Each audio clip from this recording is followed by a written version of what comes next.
നമ്മൾ തനിയാവർത്തനം റിലീസായ ആ രാത്രിയിൽ ഞങ്ങൾ ഒരുമിച്ച് BTH ഹോട്ടൽ എറണാകുളത്ത് ഇരിക്കുകയാണ്.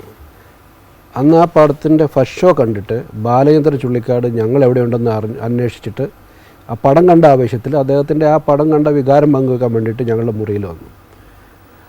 അങ്ങനെ പറഞ്ഞ് ഒരുപാട് കാര്യങ്ങൾ അദ്ദേഹം ഈ പടത്തെ പറ്റിയുള്ള ഒരു തനിയാവർത്തനത്തിനെ പറ്റിയുള്ള അദ്ദേഹത്തിൻ്റെ ആ കണ്ടതിൻ്റെ അനുഭവങ്ങളൊക്കെ ഷെയർ ചെയ്തുകൊണ്ട് കൊടുത്തി പറഞ്ഞ് എൻ്റെ കയ്യിലൊരു കഥയുണ്ട്, പക്ഷേ ആ കഥ ഇനി ചെയ്യേണ്ടത് നിങ്ങളാണെന്ന് എനിക്ക് തോന്നുന്നു എന്ന് പറഞ്ഞ് പുള്ളി ഒരു കഥ പറഞ്ഞു. അതൊരു വീണുപോയ ഗുണ്ടയുടെ കഥയാണ്. കുതികാലിന് വെട്ടുകിട്ടി വീണുപോയ ഒരു ഗുണ്ടയുടെ കഥയാണ്. അത് നിങ്ങൾ ചെയ്തോ എന്ന് പറഞ്ഞു. അപ്പോൾ ലോഹി പറഞ്ഞു, ഗുണ്ടകളുടെ കഥകൾ ഒരുപാട് എനിക്കറിയാം, എൻ്റെ കയ്യിലുണ്ട്, നമുക്കറിയാവുന്ന ഒരുപാട് ഗുണ്ടകളുണ്ടെന്ന് പറഞ്ഞു. അങ്ങനെ ഞങ്ങളുടെ മനസ്സിൽ എന്തെങ്കിലും ഒരു ഗുണ്ടയുടെ കഥ ചെയ്യാമെന്നുള്ളൊരു ആലോചന ഉണ്ടായത് അവിടെ നിന്നാണ്. പിന്നീട് നമ്മളതിനെപ്പറ്റി അങ്ങനെ കടന്നു പോയിരുന്നു, അങ്ങനെ ചിന്തിച്ചുമില്ല. ഒരു ഘട്ടത്തിൽ വീണ്ടും ബാലചന്ദ്രൻ ചുള്ളിക്കാട് ഒരു 5-6 മാസം കഴിഞ്ഞപ്പോൾ എന്നെ വിളിച്ച് ചോദിച്ചു, അന്ന് ഞാൻ പറഞ്ഞ കഥ വേറൊരു ഡയറക്ടർക്ക് താല്പര്യമുണ്ട്, അത് നിങ്ങൾ ചെയ്യുന്നില്ല, ഞാൻ എടുത്തോട്ടെ എന്ന് ചോദിച്ചു.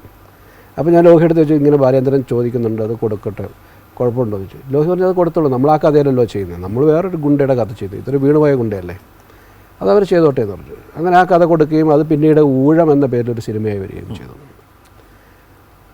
ഊഴം ഇറങ്ങിയ ദിവസം ഞാനും ലോഹിയും കൂടെ എറണാകുളത്ത് തിയേറ്ററിൽ പോയിരുന്ന സിനിമ കാണുകയും ചെയ്തു. കാരണം നമ്മൾ പറയാൻ ഉദ്ദേശിക്കുന്ന സിനിമയുടെ എന്തെങ്കിലും എലമെൻ്റ് അതിലുണ്ടോ എന്ന് ചോദിച്ചപ്പോൾ അതൊരിക്കലും നമ്മളെ ബാധിക്കുന്നൊരു സിനിമയല്ലായിരുന്നു. പിന്നീടാണ് ഉണ്ണിയും ദിനേശ് മണിക്കരും കൂടെ നമ്മളെ ഒരു സിനിമയ്ക്ക് വേണ്ടി അപ്രോച്ച് ചെയ്യുമ്പോഴാണ് ഞങ്ങളിങ്ങനെ മോഹൻലാലിന് വെച്ചൊരു പ്രോജക്റ്റ് എന്ന ചിന്തയും കൂടെ വന്നപ്പോഴാണ് ഈ കഥയിലേക്കും ഈ കിരീടത്തിൻ്റെ ഈ ഗുണ്ട കഥകളിലേക്ക് നമ്മൾ തിരിയുന്നത്.